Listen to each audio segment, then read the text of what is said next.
வணக்கம். இன்றைக்கு நாம் எதை பற்றி பார்க்க போகிறோம்னு பார்த்தீங்கன்னா, தீராத நோய்களையும் தீர்த்து வைக்கக்கூடிய திருவாசி மாற்றுரை வரதீஸ்வரர் திருக்கோயிலை பற்றி தாங்க. பூழியர்கொன் வெப்பொழித்த புகழியர்கொன் கழல் போற்றி ஆழிமிசைக்கல் மிதப்பில் அணைந்தபிரான் அடி போற்றி வாழி திருநாவலூர் வந்தொண்டர் பதம் போற்றி ஊழிமழி திருவாத ஊரர் திருத்தாள் போற்றி போற்றி. இது நால்வர் துதியாகும். நமது சைவ சமய குரவர்கள் ஞானசம்பந்தர், சுந்தரமூர்த்தி நாயனார் ஆகியோரால் பாடப்பெற்றதும் திருநாவுக்கரசு சுவாமிகளால் வைப்பு தலமாகவும் பாடல் பெற்ற சிறப்பு திருவாசி மாற்றுரை வரதீஸ்வரர் தலத்திற்கு உண்டு. ஆன்மீக பூமியான தமிழகத்தின் காவிரியின் வடகரையில் அமைந்துள்ள புண்ணிய பூமியான திருப்பாச்சிலாச்சிராய திருக்கோயில் மூர்த்தி, ஸ்தலம், தீர்த்தம் என்ற 3 பெருமைகளை கொண்ட திருத்தலமாகும். இங்கு திருக்கோயில் கொண்டு எழுந்தருளியுள்ள மூலஸ்தான சிவலிங்க பெருமானுக்கு சமீவனேஸ்வரர், பிரம்மபுரீஸ்வரர், மாற்றரை வரதீஸ்வரர் முதலிய பல திருநாமங்கள் வழங்குகின்றன.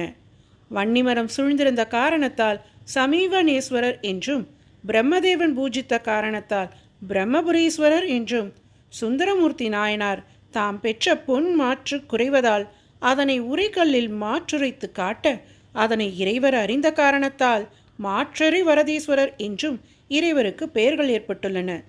இங்கு அம்மையின் திருநாமங்கள் பாலசௌந்தரி எனவும் பாலாம்பிகை எனவும் வழங்கப்பெறுகின்றன. தீர்த்தம் என்பது தன்னிடத்தே வந்து மூழ்குவோரின் பாவங்களை போக்கி தூய்மை செய்வதாகும். இங்குள்ள தீர்த்தத்தின் பெயர் அன்னமாம் பொய்கை என்பதாகும். இச்சிவ தீர்த்தம் அம்மன் கோவிலுக்கு முன்னர் உள்ளது. இதனை தாமிரபரணி எனவும் கூறுவர். பொய்கை என்பது தானே தோன்றிய நீர்நிலையாகும். உமாதேவியார் இங்கு அன்னப்பறவை வடிவுடன் இருந்து நீராடி இறைவனை வழிபட்டதால் இத்தீர்த்தம் அன்னமாம் பொய்கை என பெயர் பெற்றது. இப்பொய்கையில் நீராடி இறைவனை வழிபடுவோருக்கு பல பிணிகள் நீங்கும், இஷ்ட சித்திகள் சித்திக்கும். இஃது ஆன்றோர் அறிந்த செய்தியாம். அன்றியும் இப்பொய்கை கரையில் பிரம்மதேவர் தவம் இருந்து இறைவனை பூஜித்ததால் இப்பொய்கை பிரம்ம தீர்த்தம் எனவும் பெயர் பெறும். இத்தலத்து தலவிருட்சம் வன்னிமரமாகும். இங்கு வன்னிமரம் மிகுதியாக இருந்தமையால் இத்தலம் வனக்ஷேத்திரம் என பெயர் பெற்றது. இதனை வழிபட்டோர், இதன் இலையை இறைவனுக்கு சாத்தி பூஜித்தோர் விரும்பிய வரங்களை பெறுவர் என நூல்கள் கூறுகின்றன. நீர்வளம், நிலவளம், செல்வ வளம் நிறைந்த சோழவள நாட்டின் கண் காவிரி நதிக்கு வடகரையில் திகழும் தேவார பாடல் பெற்ற சிவத்தலங்களுள் 62வது சிவத்தலம் திருப்பாச்சிலாச்சிராமம் என்பதாம். இது தற்போது திருவாசி எனவும் வழங்குகிறது. திருப்பாச்சிலாச்சிராமம் என்பதில் திரு, பாச்சில், ஆச்சிராமம் என்ற 3 சொற்கள் உள்ளன. திரு என்பது தெய்வத்தன்மை, அழகு, செல்வம் ஆகும். பாச்சில் என்பது ஊர் பெயராகும். ஆச்சிராமம் என்பது கோவிலின் பெயர். இஃது ஊர் பெயருடன் வழங்கலாயிற்று. ஆதியில் இங்கு வசிஷ்டர், அகஸ்தியர், துர்வாசர் முதலிய சப்த ரிஷிகள் ஆசிரமம் வகித்து இறைவனை வழிபட்டு கொண்டு தவம் செய்த இடம். ஆதலால் ஆச்சிராமம் என்ற பெயர் பெறலாயிற்று. இத்தலத்தின் சிறப்புகள் என்னவென்றால், கலியுகத்தில் மக்கள் நோயினால் துன்பப்படுவதை கருத்தில் கொண்டு இத்தலத்தில் காணப்படும் நடராஜமூர்த்தி வழக்கமாக முயலகன் முதுகினில் காலை ஊன்றி விரிசடை திருக்கோலத்தில் ஆடாது நாகத்தின் தலைமேல் காலூன்றி முடித்த சடையுடன் ஆடுகின்ற அம்சத்தை திருஞான சம்பந்தர் தேவாரத்தில் சுடர்சடை சுற்றி முடித்து என்ற தொடரால் நடராஜரை வணங்குவது தனிச்சிறப்பு. கொல்லிமலை தொடரை எல்லையாக ஆண்ட கொல்லிமழவன் என்னும் அரசனின் மகளுக்கு முயலக என்னும் கொடிய நோய் தொற்று ஏற்பட்டு உணர்வற்று கிடந்தாள். அந்த நிலையை கண்டு திருஞான சம்பந்தர் துணிவலர் திங்கள் என்ற திருப்பதியம் பாடிட முயலக நோய் நீங்க பெற்றது. சுந்தரமூர்த்தி நாயனார் இத்திருக்கோவில் மாற்றுரை வரதீஸ்வரரை வணங்கி பொன் பெற விரும்பி துதிக்க எம்பிரான் பொன்முடிப்பினை கொடுத்து அருளினார் என்பது திருத்தொண்டர் புராண வரலாறு. இவ்வாலயத்தின் கொடிமரம் அருகில் வடக்கு வரிசை தூண்களில் ஒன்றிலே ஜன்னல் கம்பிகள் போல் குடைந்து அதன் உட்புறத்தில் பந்து போன்று எடுக்க முடியாத உருண்டை கல் ஒன்றை செதுக்கி வைத்திருக்கும் சிற்பத்தின் திறன் பாராட்டத்தக்கது. இத்திருக்கோயிலின் 2ஆம் பிரகாரம் வடக்கு பகுதியில் பெரிய மண்டபத்தை ஒட்டியிருக்கும் சிறு மண்டபத்துள் ஒரே லிங்கத்தில் 1000 லிங்க வடிவம் அமைந்துள்ளன. இம்மண்டபம் சகஸ்ரலிங்க மண்டபம் என்று அழைக்கப்படுகிறது. சிறந்த கட்டட அமைப்பும் சிற்பங்களும் அமைய பெற்றது இத்திருக்கோவில். திருப்பாச்சலாச்சிராமமாகிய இச்சிவத்தலம் மிக பழமை வாய்ந்தது. பல முனிவர்கள் வாசம் செய்தது.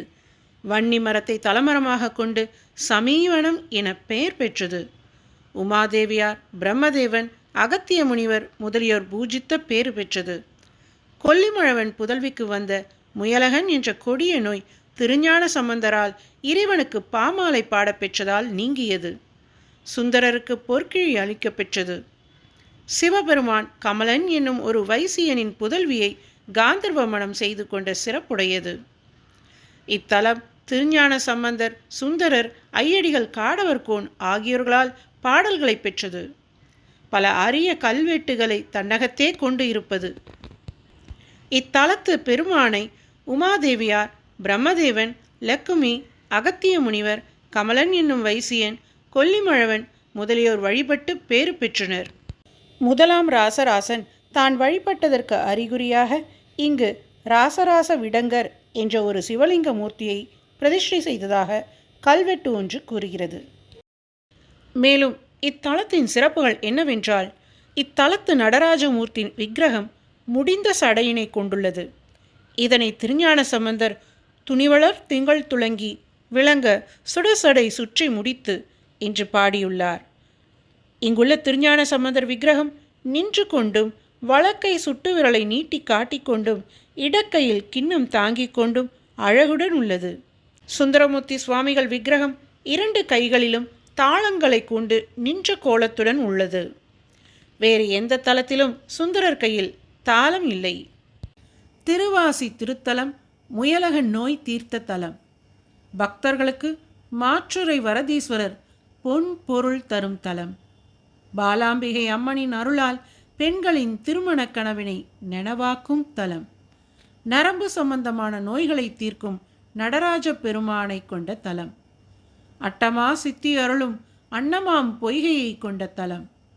இத்தகைய சிறப்புகளை பெற்ற திருவாசி திருத்தலத்தை வணங்கி எம்பெருமான் சிவனின் அருளை பெற வாரீர். திருவாசி என்ற ஊர் திருச்சிராப்பள்ளி மாவட்டத்தில் மண்ணச்சநல்லூர் வட்டத்தை சேர்ந்தது. இது திருச்சிராப்பள்ளியிலிருந்து முசிறி, நாமக்கல், சேலம் செல்லும் நெடுவழியில் சமயபுரம் டோல்கேட்டிலிருந்து சுமார் 5 கிலோமீட்டர் தொலைவில் உள்ளது. பலதரப்பட்ட தீராத நோய்களெல்லாம் தீர்த்து வைக்கக்கூடிய தலம் இந்த திருவாசி மாற்றுரை வரதீஸ்வரர் தலம். ஓம் நம சிவாய.